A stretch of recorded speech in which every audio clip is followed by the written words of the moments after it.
नमस्कार. आचार्य विनोबा भावे संपूर्ण भारताच्याच संत परंपरेमध्ये अतिशय मानाने ज्यांचं नाव घ्यावं असं एक व्यक्तिमत्व.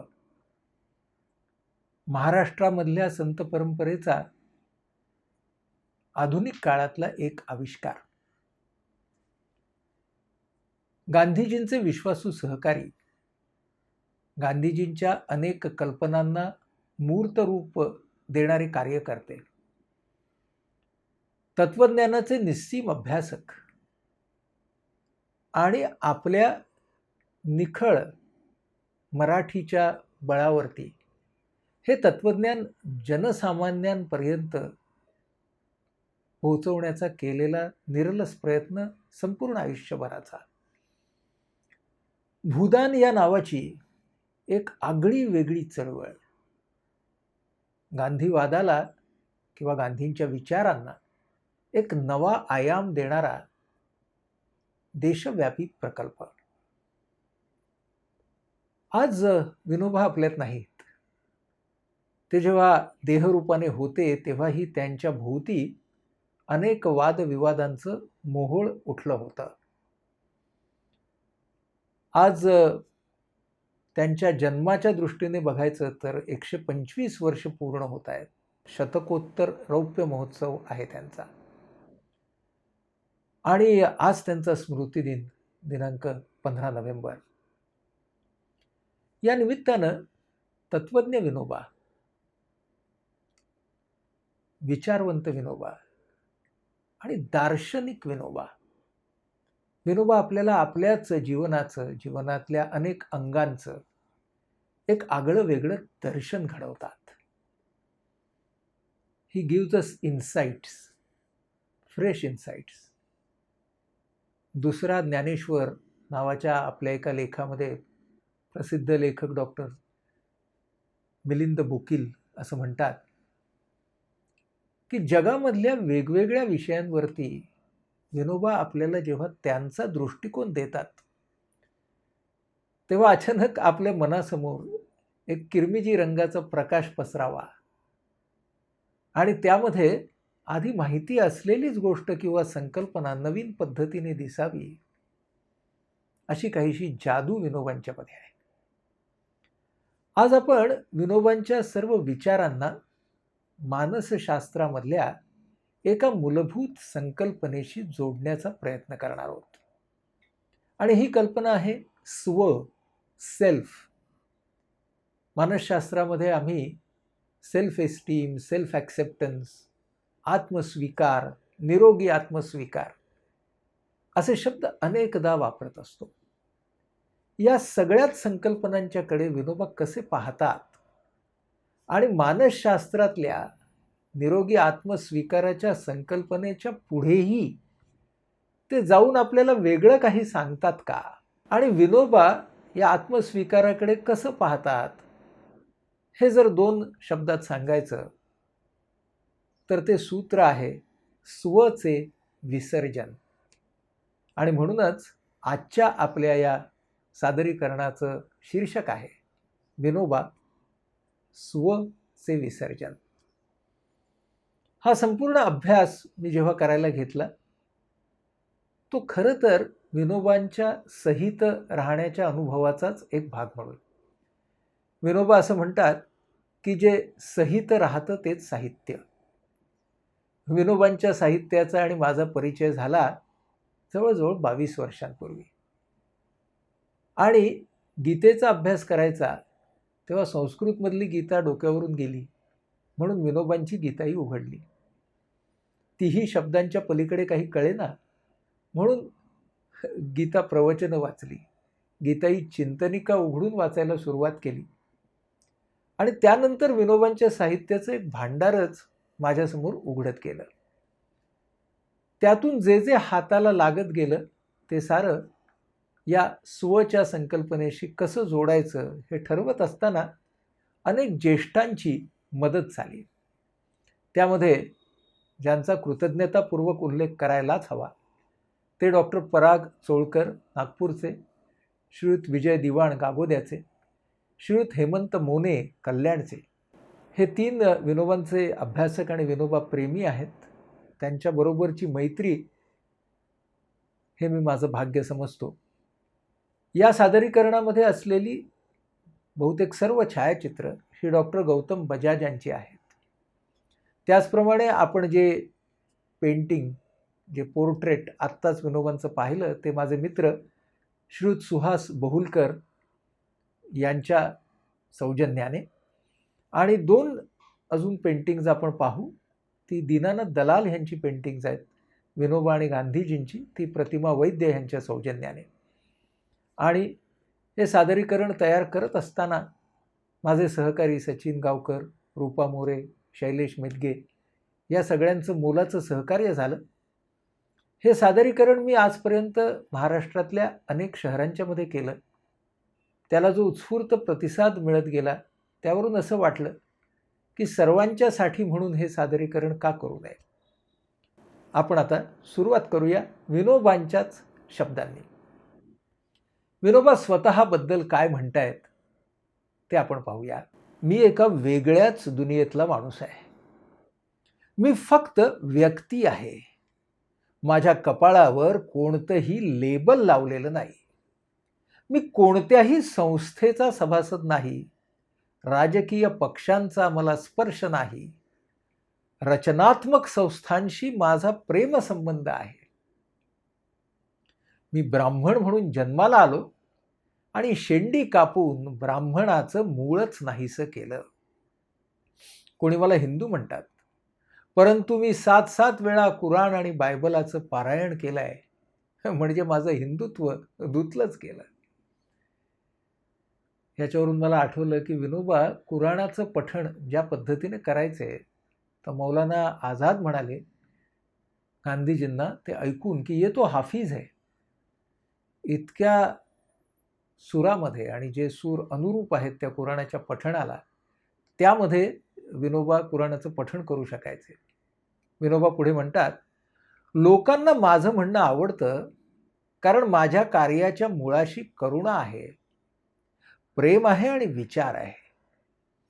विचारांच्या शिवाय दुसरी शक्ती वापरायची नाही अशी माझी प्रतिज्ञा आहे. माझ्याजवळ मतं नाहीत, माझ्याजवळ विचार आहेत. विचारांची देवघेव होत असते. विचार हे मोकळे असतात, त्यांना तटबंदी नसते. आपण जर नीटपणे हे संपूर्ण उद्धृत अभ्यासलं तर आपल्या असं लक्षात येईल की विनोबा स्वच्या स्वीकाराबद्दलच बोलतायत. या स्वच्या स्वीकाराची कोणती वैशिष्ट्य ते आपल्याला दाखवत आहेत? तर पहिलं वैशिष्ट्य असं की कपाळावर कोणतंही लेबल लावलेलं नसणं. लेबल लावलं की विचारशक्तीवरती बंधनं येतात आणि ते म्हणतात विचार माझ्याकडे आहेत पण मतं नाहीत, म्हणजे ओपिनियन्स नाहीत. I have thoughts but not opinions. याचा दुसरा अर्थ असा की प्रत्येकाला स्वतःचं मत तयार करण्याचा जरूर हक्क आहे, परंतु मतांची आणि विचारांची देवघेव व्हायला पाहिजे. जर मतं अत्यंत कठोर झालीत, ताठर झालीत, तर मग देवाणघेवाणीची प्रक्रियाच मुळी बंद होते. म्हणून विचारांचं मोकळेपण हे फार महत्त्वाचं आहे. आणि आपल्याला जी अंगभूतपणे लेबलं लागतात, जसं जातीचं आहे, जसं धर्माचं आहे, त्या सगळ्या लेबलांच्या पासून आपण स्वतःची हळूहळू कशी मुक्तता केली हे आपल्याला विनोबा सांगतायत. आणि ते असं म्हणतायत की जसे विचार हवेत त्याचप्रमाणे विचाराला अनुरूप अशा भावना सुद्धा हव्यात. प्रेमाच्या, करुणेच्या आधारावरती ज्या वेळेला विचार मांडता येतील, तेव्हा त्या विचारांमधला खरखरीतपणा जाईल आणि ते विचार मृदू मुलायमपणे माणसांच्या मनामध्ये उतरू शकतील, असं विनोबा आपल्याला सांगतायत. असा माणूस ज्याने संपूर्ण आयुष्यभर या स्वच्या संकल्पनेचा मागोवा घेतला, त्याच्यावरती खूप सारे प्रयोग केले, आपले विचार मांडून ठेवले, अशा विनोबांच्या बद्दल गांधीजी काय म्हणतायत ते पाहूया. काय झालं, विनोबांनी गांधीजींना पत्र लिहिलं आणि त्यामध्ये त्यांनी गांधीजींना अशी विनंती केली की तुम्ही माझं वडीलपण स्वीकारा. एका महान व्यक्तिमत्वाने दुसऱ्या तेवढ्याच महान व्यक्तिमत्वाला केलेली ही विनंती. त्या पत्रावरती गांधीजी काय लिहित आहेत ते आपण बघूया. म्हणजे ह्या गुरु शिष्यांच्या नात्याचाही एक वेगळाच पैलू आपल्यासमोर येईल. गांधीजी लिहितात, मला वाटतं की खरा बाप आपल्यापेक्षा अधिक चारित्र्यवान मुलगा निर्माण करतो. खरा पुत्र आपल्या वडिलांनी जे केलं असेल ते वाढवतो. पिता सत्यवादी, दृढ आणि दयामय असेल तर मुलाने हे गुण विशेषत्वाने अंगी बाणवावे. हे तू केलंस असं दिसतं. अर्थात हे तू माझ्या प्रयत्नामुळे केलंस असं मला वाटत नाही. यामुळे तू मला जे पितृपद दिलं आहेस ते मी तुझी प्रेमाची भेट म्हणून स्वीकारतो. त्या पदाला योग्य बनण्याचा मी प्रयत्न करेन. पण मी जर हिरण्यकश्यपू ठरू लागलो तर भक्त प्रल्हाद बनू माझा सादर निरादर तू करावास. गांधीजींची शेवटची 2-3 वाक्य आपल्या भाषेत बोलायचं तर सिक्सर आहे. म्हणजे काय म्हणतात ते बघा, या पदाला योग्य बनण्याचा मी प्रयत्न करेन. म्हणजे एखाद्याला अरे वा, विनोबासारख्या माणसानं मला वडील मानलं तर किती ग्रेट गोष्ट आहे. पण त्याच्याबरोबर आलेली जबाबदारी आपल्याला गांधीजी सांगतात. आणि पुढचं जे उदाहरण आहे हिरण्यकश्यपू आणि प्रल्हाद, गांधीजींनी हे उदाहरण सत्याग्रहाच्या बाबतीतही दिलेलं आहे. म्हणजे गांधीजींनी आपल्याच परंपरेमधले सत्याग्रही शोधून काढले, ज्याच्यामध्ये विभीषण सुद्धा होता, रावणाचा भाऊ. तसा हा प्रल्हाद होता की जो आपल्या परंपरेमधला सत्याग्रही होता. तर त्याचं उदाहरण दिलंय आणि तो शब्द बघा, सादर निरादर. म्हणजे त्या मुलाला ह्या वडिलांनी एका बाजूने स्वतःचं म्हणणं आणि स्वतःचे विचार हे राखण्याचा स्वातंत्र्याचा एक परवानाच दिला आहे. आणि दुसऱ्या बाजूनं हा स्वीकार विनाअट स्वीकार आहे. या स्वीकारामध्ये कुठलीच अट नाही. किती वेगळं नातं आहे या दोघांचं. म्हणजे एका बाजूने स्ववरती प्रयोग करणारे विनोबा आणि त्यांच्या सगळ्या प्रयोगांसकट त्यांना स्वीकारणारे गांधीजी, असं आपल्याला दिसतं. मग आपण मानसशास्त्रातल्या स्वच्या संकल्पनेकडे येऊया. काही दशकांपूर्वी मानसशास्त्रामध्ये सेल्फ एस्टीम नावाची संकल्पना होती. High self esteem, low self esteem असं म्हटलं जायचं. अजूनही आपण व्यवहारात हे शब्द वापरतो. पण नंतर असं लक्षात आलं मानसशास्त्रज्ञांच्या की हाय आणि लो हे जजमेंटल शब्द आहेत. आणि म्हणून आत्ता मानसशास्त्रामध्ये शब्द जो वापरला जातो तो एस्टीम नाही तर ॲक्सेप्टन्स, आत्मस्वीकार, सेल्फ ॲक्सेप्टन्स.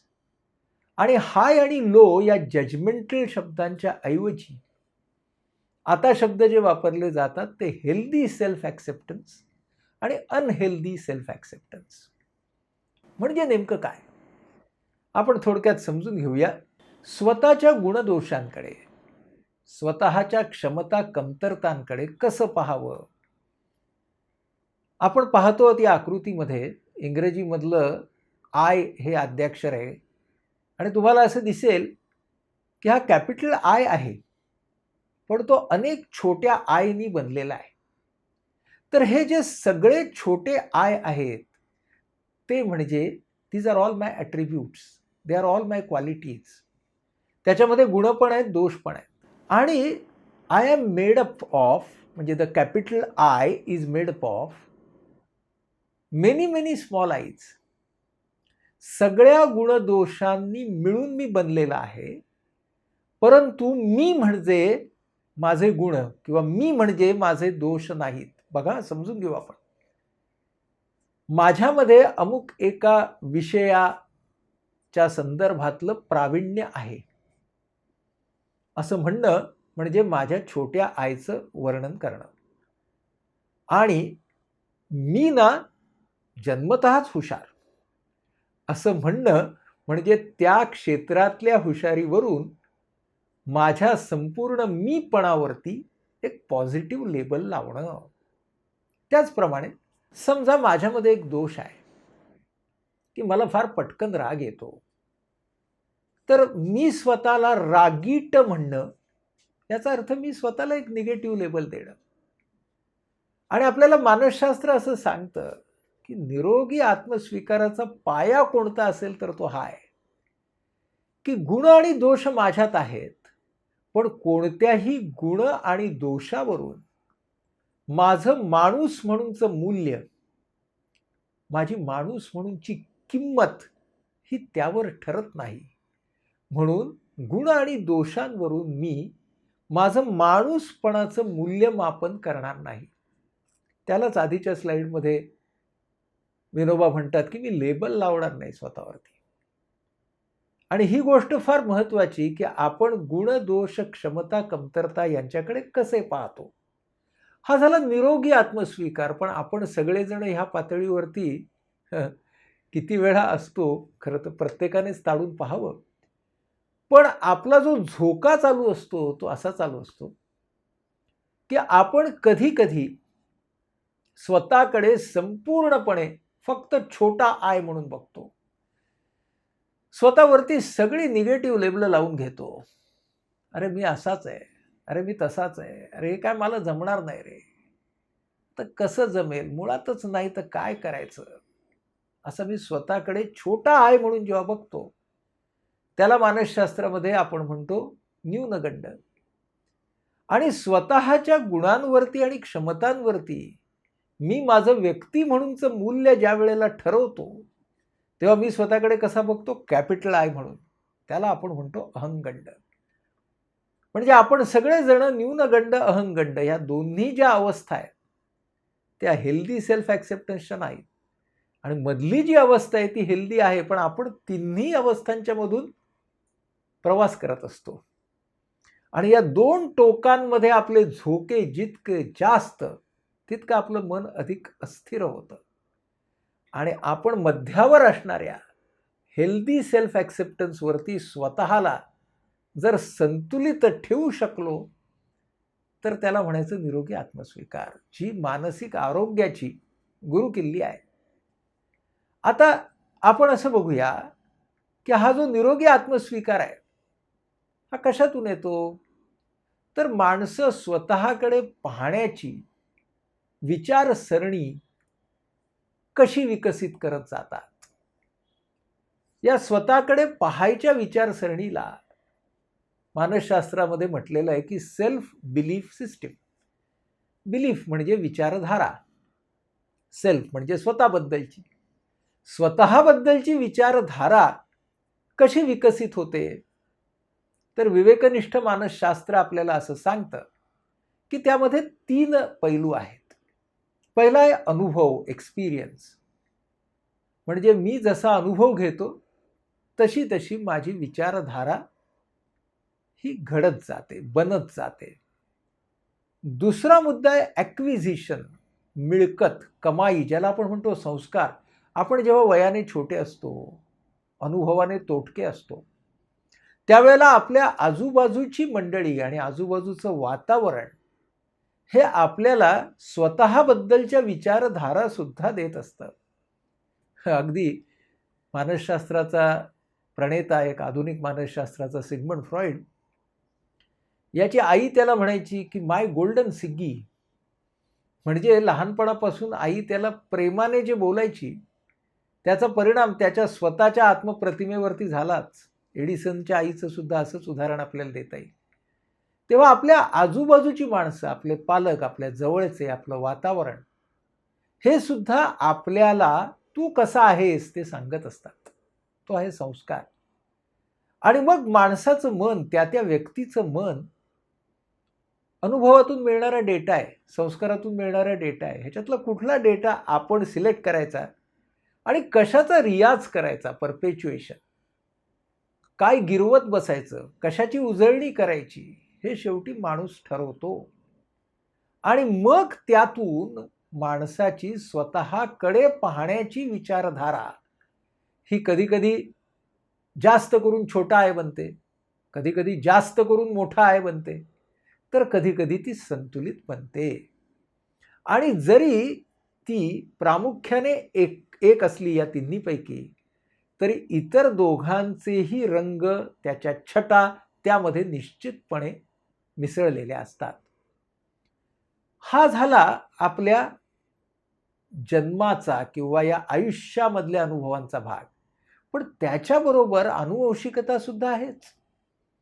म्हणजे एका बाजूने संचित आहे, ज्याला आपण म्हणू नेचर.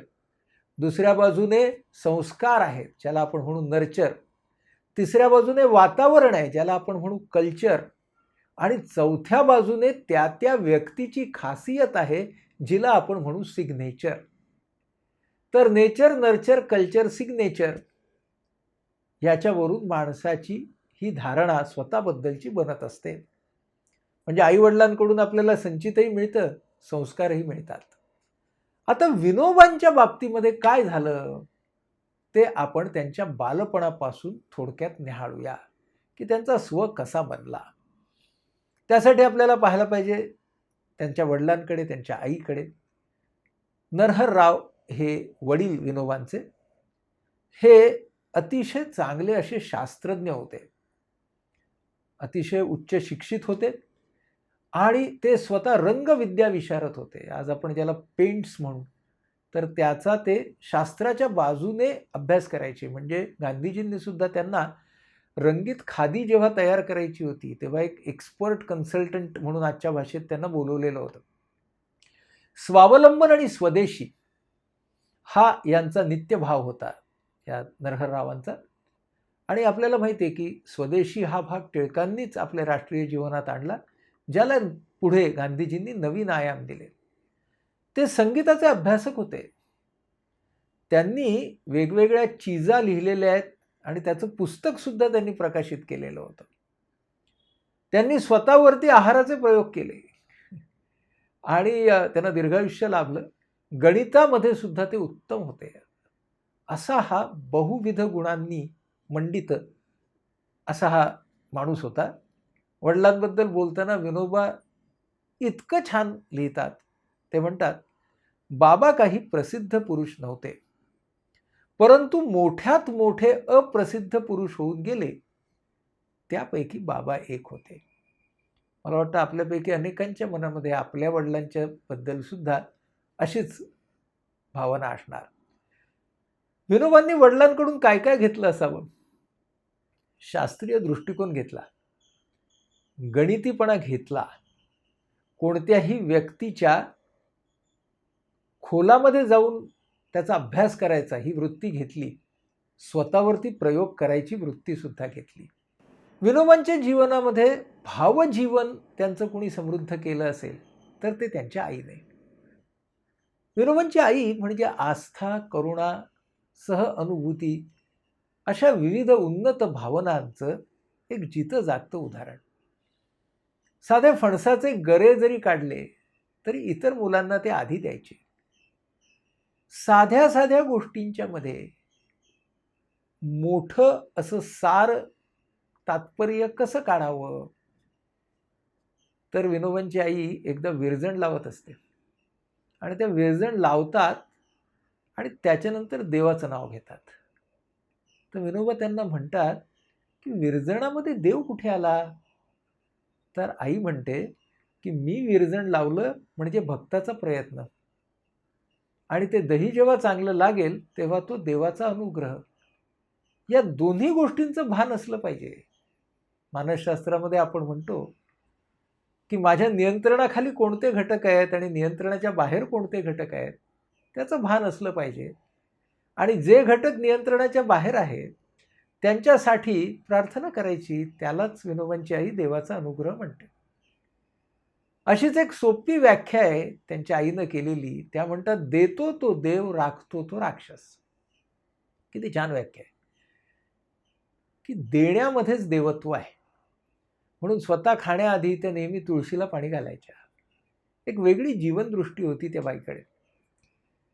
विनोबा 6 वर्षाचे असतात. त्यांचे वडील पुस्तकं आणतात त्यांना, रामायण महाभारत.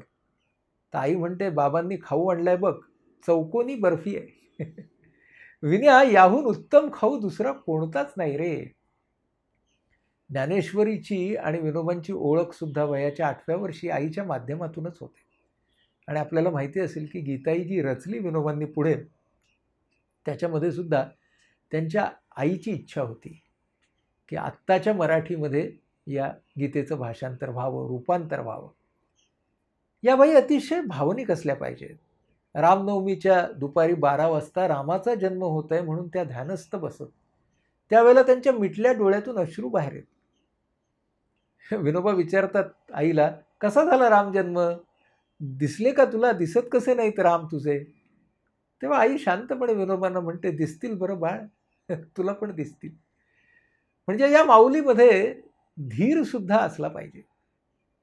या बालपणामध्ये विनोबा सुद्धा त्यांच्या स्वतःच्या विचारांची आणि भावनांची वाढ कशी करून घेतात, इंटरेस्टिंग गोष्ट आहे. श्रावण महिना असतो, त्यांच्या आई तांदळाचे लक्ष दाणे वाहण्याचं व्रत घेतात. त्यांना दाणे मोजायचे असतात. वडील सांगतात, ते गणिती असतात. एका पावात किती दाणे ते बघ, हिशोब कर. 1,00,000 म्हणजे किती शेर ते पहा. त्यावेळेला शेर होते ना. पाहिजे तर 10-20 दाणे वर घाल आणि करून टाकते काम, गणिती पद्धती. आई विनोबांना विचारते, विनया तुझं मत काय. विनोबा म्हणतात, नाही, एक एक दाणाच मोज. तांदूळ मोजल्यानं एकेका दाण्यासोबत नाम जोडलं जातं, भक्ती वाढते. विनोबांच्या बालपणावर आईचा प्रभाव न पडता तरच नवल. आईला प्रत्येकाबद्दल आस्था आहे. शेजाऱ्यांच्या पैकी कोणी आजारी पडले तर त्या तिथं जाऊन स्वयंपाक करतात. पहिल्यांदा स्वतःच्या घरचा स्वयंपाक करतात, मग त्यांचा करतात. तर विनोबा मुद्दामून खिजवायला विचारतात आईला की आमचा पहिल्यांदा केलास ना स्वयंपाक, मग त्यांच्याकडे केलं गेलीस. तर आई म्हणते, अरे पण त्यांना गरम जेवायला मिळणं ही पण गोष्ट महत्त्वाची नाही का, म्हणून त्यांच्याकडे नंतर गेले. असे छोटे छोटे त्या दोघांचे संवाद आहेत की शिळी पोळी खाणं आणि ताजी पोळी खाणं. माधुकरी मागण्यासाठी जे घरी येतात, तर त्या तरुणाला त्यावेळेला ही पद्धत होती बरं का, की जे जे जे शिकण्यासाठी आलेले तरुण असायचे, तर त्यांना वेगवेगळ्या घरांमध्ये मानाने जेवण मिळायचं. तर त्या मुलाला ताजी पोळी मिळाली पाहिजे. घरातल्या मुलानं कधीतरी शिळी पोळी खाल्ली तर चालेल. त्यामुळे ह्या सगळ्या गोष्टी आईकडून विनोबांना मिळाल्या. म्हणून आपल्या आईबद्दल विनोबा लिहितात, आई तू मला जे दिलंस ते कुणीच दिलं नाही, पण तू मेल्यानंतर जे देत आहेस ते तूही जिवंतपणी दिलं नाहीस. आत्म्याच्या अमरत्वाचा एवढाच पुरावा मला बस आहे. सुंदर एक्सप्रेशन आहे बघा विनोबांचं आईच्या बाबतीत, की बऱ्याच वेळेला ती व्यक्ती जेव्हा आपल्याकडे नसते आपल्याबरोबर, त्याच्यानंतर त्या व्यक्तीच्या सहवासातले क्षण आपण आठवतो, ते अनुभव आठवतो. आणि व्यक्ती बरोबर असताना आपण शिकलो नसतो. आता ती व्यक्ती नसते त्यावेळेला आपण त्या स्मृतीमधून शिकतो. आता असे जे विनोबा असतात ते स्वभावाने काहीसे तरेवाईक सुद्धा असतात बरं का. मध्येच त्यांच्या डोक्यात कल्पना येते, चप्पल नाही वापरायची, गोड नाही खायचं, स्वतःवरती प्रयोग. वडिलांचे मित्र विचारतात, अरे विनया केस नीट का ठेवत नाहीत. तसे विनोबा तिरसटपणे उत्तर देतात, तुम्ही हजाम आहात का, लोकांच्या केसांकडे हजामांचं लक्ष जातं. म्हणजे माणूस कसा असला पाहिजे हे आपल्याला कळतं. पुढे विनोबांनी स्वतःमध्ये काय काय बदल केले हे त्यांनी लिहून ठेवले, ते आपण बघू. या कालखंडामध्ये म्हणजे लहान असतानाच विनोबांना वाचनाची आवड लागते. बडोद्यामध्ये ते राहत असतात, तिथे ग्रंथालय अतिशय छान असतं. ए पासून सुरुवात करून ते वाचन करायला सुरुवात करतात आणि रोज ती पुस्तकं वाचायची आणि अतिशय तल्लख अशा प्रकारची बुद्धी तर आहेच, स्मृती सुद्धा अतिशय उच्च दर्जाची आहे. एका बाजूला वाचायचं, दुसऱ्या बाजूने फिरायचं. हे फिरत असतात रात्री बेरात्री सुद्धा बरं का. एकदा एक पहारेकरी ह्यांना अडवतो. तर काय होतं की हे एका रस्त्यावरून जातात, तेव्हा तो पहारेकरी ह्यांना बघतो आणि जेव्हा परत येत असतात तेव्हा तो त्यांना पकडतो. कशालाच गेला होतास, काय चोर आहेस का वगैरे. तर मग ते पहारेकऱ्याला काय सांगतात की तुम्हाला जाताना बघितलंस की नाही आणि आता येताना बघतोयस की नाही, ज्या रस्त्यानं गेला त्याच रस्त्याने येणारा चोर बघितलायस का कधी? तेव्हा मी चोर नाही. तर अशा प्रकारच्या खूप छोट्या छोट्या गोष्टी विनोबांच्या बालपणामध्ये आहेत. एकदा असं होतं की फळ्यावरती शिक्षक काहीतरी लिहितात आणि उत्तर लिहायला सांगतात. विनोबा उत्तर लिहितात आणि वाचून दाखवतात. तर शिक्षकांच्या लक्षात येतं की बहुतेक ह्यांनी लिहिलं नाही. म्हणजे विनोबाने लिहिलंच नसतं. ते वही अशी घेऊन वाचून दाखवत असतात ॲज इफ किती सुंदर लिहिलंय. मग ते म्हणतात, "वही दाखव." शिक्षक म्हणतात. तर विनोबा म्हणतात, "मी लिहिलेलं तुम्हाला वाचता येणार नाही." एकदा ते शिक्षक काहीतरी न वाचलेल्या ग्रंथाबद्दल अनुदार असे उद्गार काढतात. तर त्यानं हे सुनावतात, की आपण तो ग्रंथ वाचला नसता, त्याविषयी मत सांगणं अगदी अयोग्य आहे. म्हणजे टू कॉल स्पेड अ स्पेड अशा तऱ्हेचा परखडपणा आपल्याला त्या विनयामध्ये दिसतो. पण लवकरच हा विनय जेव्हा स्वतःवरती प्रयोग करायला लागतो, तेव्हा या विनयाला वाणीचा सदुपयोग कळून येतो. आणि लक्षात घ्या विनोबांनी स्वतःच्या या अभिव्यक्तीवरती काम केलं आणि त्याच्यामधून त्यांना काय मिळालं ते ते आपल्याला सांगतात. ते म्हणतात, "वाणीने सख्य साधता येतं, वाणीने वैर बांधता येतं." वाणीचा उपयोग कसा करायचा हे स्वतःच्या अनुभवातून ते शिकले. जिला आम्ही नेमकी वाणी म्हणतो, ती मित म्हणजे थोडक्यात मधुर आणि सत्य यांनी मिळून बनलेली असते. हे पण किती छान आहे बघा, मित मधुर सत्य. वाणी कशी असावी? पुढे म्हणतात, लेखनाची आणि भाषणाची साधनं आज सुलभतम झाली आहेत. पण म्हणूनच की काय सभ्य वाणी दुर्लभ झाली आहे. आज सोशल मीडियाच्या संदर्भातही आपण पुन्हा एकदा हे वाक्य पडताळून पाहू शकतो. विनोबा सांगतायत आपल्याला सभ्य वाणी दुर्लभ झाली आहे. सभ्य वाणी गमावून सुलभ साधनं कमावणं म्हणजे नेत्र विकून चित्र खरीदण्यासारखं आहे. दिस इज एकदम विंटेज विनोबा, की ते आपल्याला एखादी गोष्ट अशी ठक्क सांगतात, की नेत्र विकून चित्र खरेदू नका. अरे मग चित्र घ्याल, पण नेत्र नाहीत तर बघाल कसे? म्हणून सभ्य वाणी महत्वाची. विनोबांच्या डोक्यामध्ये ब्रह्मचर्य या नावाची कल्पना किंवा हा विचार अगदी लहानपणापासून आलेला आपल्याला दिसतो. संन्यास घ्यावा, ब्रह्मचर्य पाळावं. विक्षिप्त विचार ह्यांच्या डोक्यात नक्की येत असणार. पण त्या काळामध्ये मला असं दिसतं, की अनेक जणांच्या विक्षिप्त विचारांना देशप्रेमाने एक वेगळं वळण दिलं आणि विनोबांच्या बाबतीमध्ये सुद्धा आपण ते पाहू. तर आई दासबोध वाचत असते, तेव्हा विनोबा म्हणतात, की मला समर्थांसारखं जायचंय. जायचंय म्हणजे संन्यास घेऊन जायचंय. पण आईचा रिस्पॉन्स बघा, उत्तम गृहस्थाश्रमी मुलगा आई-वडिलांचा उद्धार करतो. पण उत्तम ब्रह्मचारी हा 42 पिढ्यांचा उद्धार करतो. म्हणजे आई कुठेही तुम्ही जाऊ नका वगैरे असं काही त्यांना म्हणत नाही. त्यामुळे समर्थांचं आकर्षण जसं, तसं शंकराचार्यांचं आकर्षण आहे आणि बुद्धाचं आकर्षण आहे विनोबांना. म्हणजे एका स्पर्धेमध्ये त्यांना पारितोषिक मिळतं आणि समर्थांचा ग्रंथ मिळतो. त्याचा फार चांगला परिणाम त्यांच्यावरती होतो. सामर्थ्य आहे चळवळीचे हे जे समर्थ वचन आहे, त्याचा माझ्या मनावरती खूप परिणाम झाला, असं विनोबा नंतर आपल्याला सांगतात. हे सगळं चालू असताना तरेवाईपणा होताच. म्हणजे मोठ्या बहिणीच्या लग्नात सुद्धा लग्नाचं जेवण ते जेवले नाहीत. वडील त्यांच्यावरती रागावले. मग आईने त्यांना वेगळा स्वयंपाक करून वाढलं. असं सगळं त्यांचं चालू होतं मध्ये-मध्ये. 1905 साली त्यांचं उपनयन होतं. म्हणजे आज आपण ज्याला मुंज म्हणतो, ती मुंज होते त्यांची. आणि ब्रह्मचर्य नावाची गोष्ट, ती थीम त्यांच्या डोक्यामध्ये अगदी पक्की बसते. पण पुढे या ब्रह्मचर्य नावाच्या सूत्रालाही विनोबांनी इतके सुंदर आयाम दिलेत, की आपण ब्रह्मचर्य याचा अर्थ काय घेतो? सेलिबसी. तर विनोबा आपल्याला काय म्हणतात? विषय सेवन करू नको ही अभावात्मक आज्ञा झाली.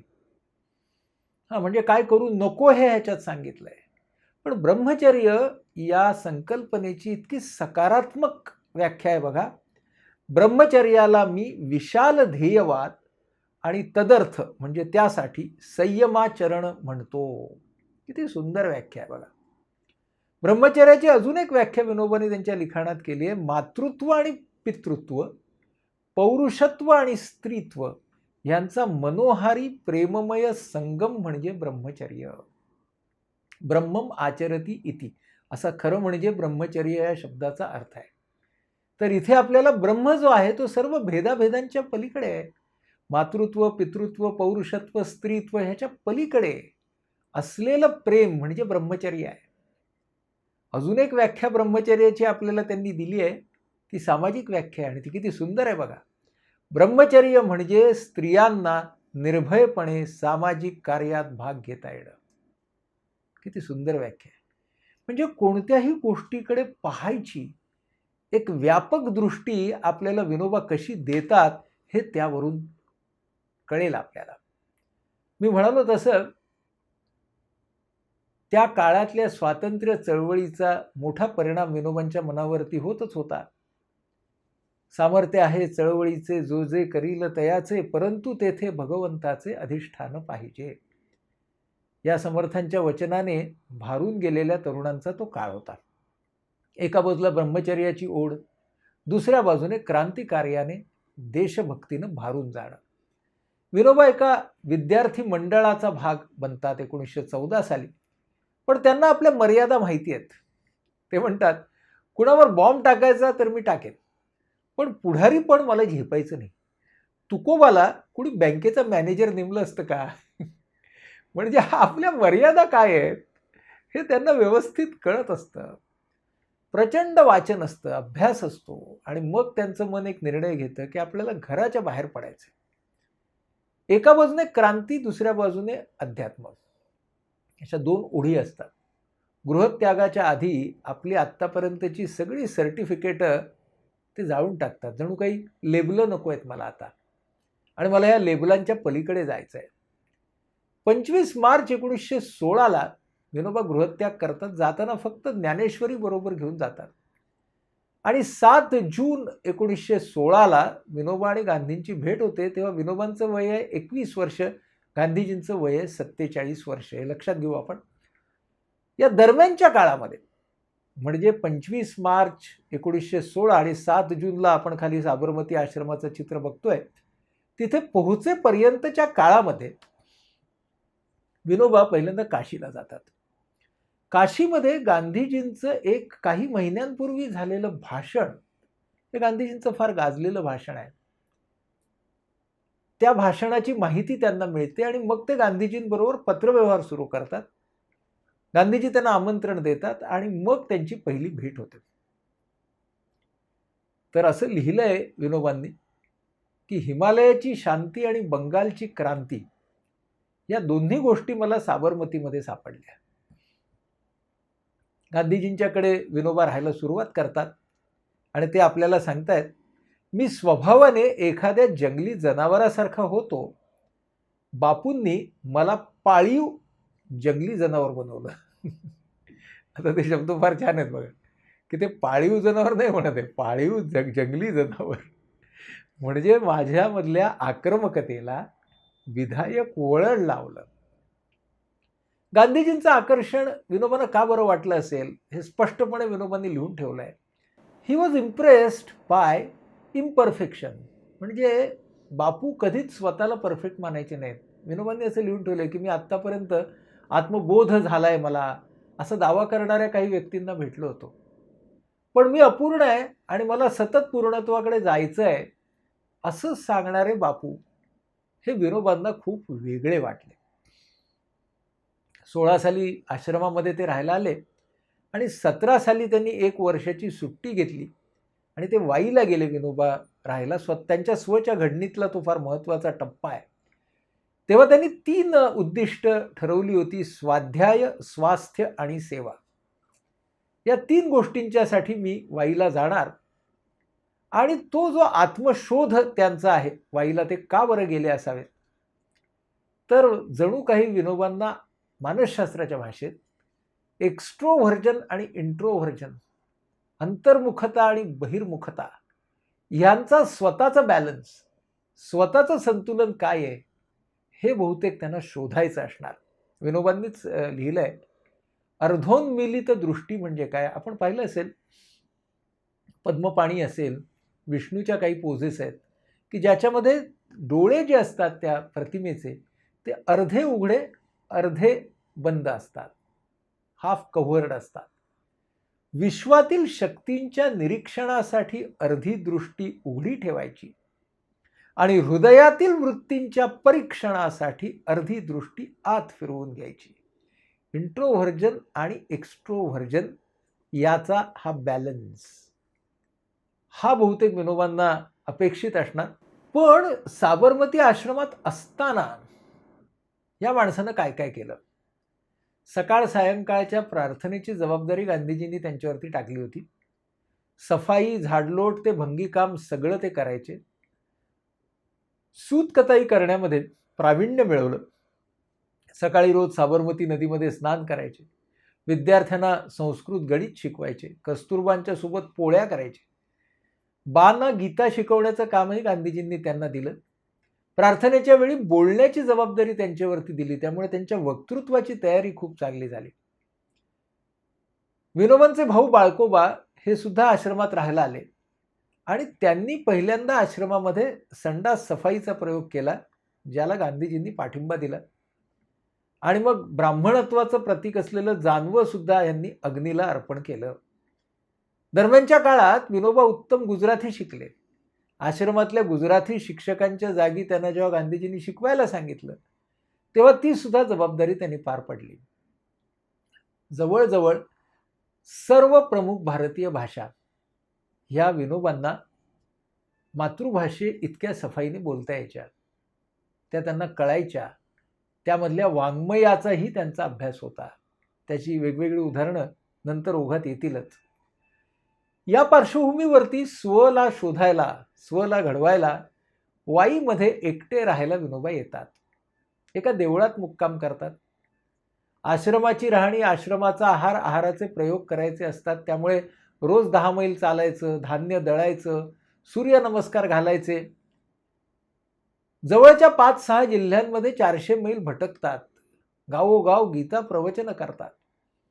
प्राज्ञ पाठशाळेमध्ये ते अध्ययन करत असतात. तिकडे नारायण शास्त्री मराठे हे मोठे आध्यात्मिक गुरु होते, मोठा विद्वान माणूस होता. तर पहाटेच्या वेळी मंत्रपठण, श्लोकपठण करत असतात विनोबा. तेव्हा नारायण शास्त्री म्हणतात की ही आद्य शंकराचार्यांचीच वाणी आहे. इतकं मंत्रपठण जे विनोबांचं असतं ते उत्कृष्ट दर्जाचं असतं. ज्या वेळेला या वाईमध्ये 1 वर्ष जे वास्तव्य त्यांनी केलं, 1916 ते 1917, याला जेव्हा 100 वर्ष झाली, तेव्हा वाईमध्ये विनोबांच्या वास्तव्याने पुनीत झालेल्या ठिकाणीच मला हे सादरीकरण करण्याचा योग आला.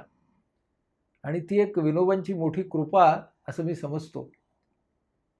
स्वतःवरती काम करत असताना आपण जे जे काही करत आहोत त्याचा अहवाल ते लिहित असतात आणि गांधीजींना पाठवत असतात. त्यामुळे गांधीजी इतके प्रभावित होतात की ते लिहितात, गोरखने मच्छिंद्रनाथाला हरवलं, भीम आहे भीम. म्हणजे मच्छिंद्र म्हणजे गांधीजी, गोरख म्हणजे विनोबा. आणि हे सगळं करत असताना प्रवचनं देत असतात, व्याख्यानं देत असतात विनोबा. त्यांचंच हे वरचं वाक्य, one fine morning I rose and found myself famous. तर त्यांना लोकप्रियता मिळत असते. उपनिषद, भक्तिसूक्त या सगळ्या विषयावरती प्रवचनं, गीता ज्ञानेश्वरी शिकवत असतात, राष्ट्रभाषा हिंदीचा प्रचार करत असतात. उत्कृष्ट वक्तृत्व असतं आणि वैयक्तिक अध्ययन चालू असतं. उपनिषद, गीता, ब्रह्मसूत्र, शांकर भाष्य, मनुस्मृती, याज्ञवल्क स्मृती, पातंजल योगदर्शन, न्यायसूत्र आणि वैशेषिक सूत्र, एवढ्या सगळ्याचं ते वाचन करतात. बघा 1 वर्षात त्या माणसानं काय काय केलंय आणि स्वतःवरती काम करतायत. कारण आत्मशोध हा विनोबांच्या सगळ्या कामाचा एक फार महत्त्वाचा पाया आहे असं आपल्या लक्षात येईल. जेव्हा ही टर्म पूर्ण करतात विनोबा, तेव्हा गांधीजी नरहरपंतांना म्हणजे विनोबांच्या वडिलांना लिहितात बरं का, आपला मुलगा विनोबा माझ्याकडे आहे. इतक्या वर्षांच्या धैर्यपूर्वक परिश्रमानंतर मी जी आत्मिक उन्नती आणि वैराग्य प्राप्त करू शकलो ती आपल्या मुलाने एवढ्या लहान वयात मिळवली आहे. ही गांधीजींनी दिलेली दाद आहे विनोबांच्या प्रयत्नांना. म्हणून विनोबांवरती संस्कार कुणाकुणाचे झाले, त्यांचा स्व कसा घडला, विनोबांनीच लिहून ठेवलाय. विनोबा ओबड धोबड दगड होता. त्याला मजबूत केलं शंकराचार्यांनी. बघा, वैचारिकता घेतली कुणापासून तर शंकराचार्यांपासून. कारागिरी केली गांधींनी. म्हणजे वर्तनाला वळण कोणी लावलं तर गांधीजींनी. पण त्याला पाझर फोडण्याचा पराक्रम कुणी केला असेल तर तो ज्ञानदेवांनी. भावनिकता दिली ज्ञानदेवांनी. किती छान लिहिलंय बघा. एकाचा प्रभाव विचारावर, एकाचा प्रभाव वर्तनावर, एकाचा प्रभाव भावनेवर. आणि ह्या सर्वांची कृतज्ञता हृदयात ठेवून, मनामध्ये ठेवून आपल्याला विनोबा सांगतात की ह्या सगळ्यांची कृपा आहे. माझ्याजवळ स्वतंत्र ज्ञान नाही, मी फुटकळ विक्रेता आहे. I am a retailer, I am not a wholesaler. म्हणजे विनोबा जर फुटकळ विक्रेते असं म्हणत असतील तर या क्षेत्रातल्या अन्य अभ्यासकांनी आमच्यासारख्या तर स्वतःला फेरीवालाच म्हणून घेतलं पाहिजे. दुसरी काही गती नाही. तर असे सगळे प्रयोग करत असताना विनोबांवरती गांधीजी एक वेगळी जबाबदारी टाकतात आणि ते वर्ध्याला येतात आणि वर्ध्याचा आश्रम ते सुरू करतात. हा विनोबांच्या जीवनामधला आणि त्यांच्या आत्मशोधामधला खूप महत्त्वाचा टप्पा आहे, याच्याकडे आपण येऊ. तोपर्यंत नमस्कार, धन्यवाद.